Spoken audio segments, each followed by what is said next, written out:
Hello everyone, কি অবস্থা সবার? আশা করি সবাই ভালো আছে। তো বরাবরের মতো আরও একটা ভিডিও নিয়ে আমি আছি টেক লিমিটেড চল। আজকের ভিডিওটা কী নিয়ে হতে চলছে? আজকের ভিডিওটা হতে চলছে ফেসবুকের পাসওয়ার্ড কীভাবে সঠিক নিয়মে পরিবর্তন করব। তো বল, আমরা চলে যাব ফেসবুকে গিয়ে থ্রি আইকনে একটা ক্লিক করে দিব। তারপর সেটিংয়ে গিয়ে পাসওয়ার্ডে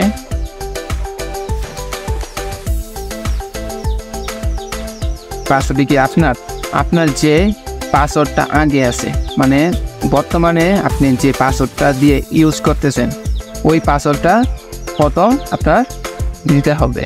আমি দিয়ে দিলাম। তারপর যে পাসওয়ার্ডটা আপনি পরিবর্তন করে যে পাসওয়ার্ডটা বসাবেন, মনে করেন যে আগের পাসওয়ার্ডটা তো অবশ্যই চেঞ্জ করে নেবেন।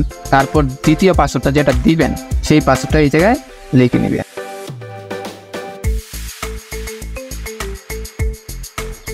তারপর আবার নিচে আবার সেম পাসওয়ার্ডটাই দিয়ে দিবেন। তারপর সেভ দিয়ে দিবেন। তারপর উপরেটা দিয়ে দিবেন, দিয়ে কন্টাক্ট ট্যাগ দিয়ে দিব। তারপর খুব সহজভাবে কিন্তু ফেসবুকের পাসওয়ার্ডটা পরিবর্তন হয়ে গেছে। আজকের ভিডিও তো এই পর্যন্তই। যদি আমার চ্যানেলে নতুন হয়ে থাকেন সাবস্ক্রাইব করে অবশ্যই পাশে থাকবেন।